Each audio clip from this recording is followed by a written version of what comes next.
তাহলে এখানে কি হলো, নিচে আছে আমার লবণ, উপরে। ডিয়ার স্টুডেন্ট, এখন আমরা সরাসরি দেখব কিভাবে প্রশমন বিক্রিয়া সম্পূর্ণ হয়।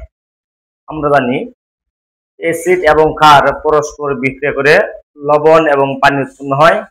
এই বিক্রিয়াকে প্রশমন বিক্রিয়া বলে।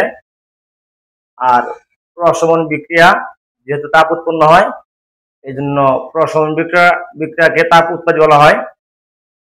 সাধারণত অ্যাসিড এবং ক্ষারের সমন্বয়ে তাপের পরিমাণ হয়, আমরা জানি 57.34 কিলোজুল পার মোল।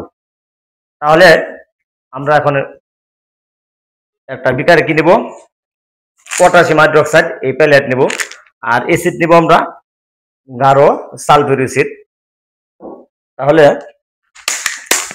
আমরা আনুমানিক পরিমাণ কি নেব, পটাশিয়াম হাইড্রোক্সাইড প্যালেট নেব একটা বিকারে।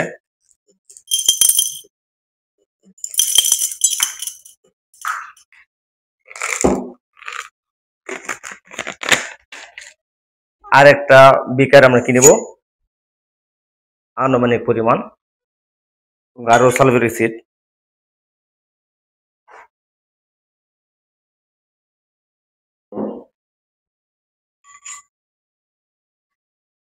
এরপর কাজ হলো একটা বিকার থেকে আরেকটা বিকার মিশানো, তাহলে আমার বিক্রিয়া সম্পূর্ণ হবে। তোমরা দেখো,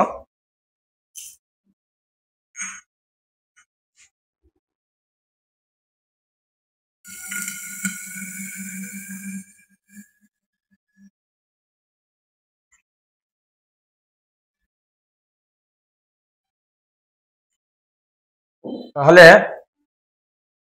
তাপ উৎপন্ন হচ্ছে।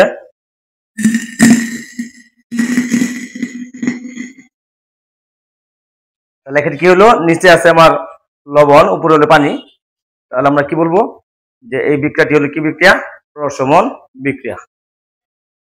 ডিয়ার স্টুডেন্ট, আসলে বিজ্ঞানের বিষয়গুলা বাস্তবসম্মত এবং খুব মজার।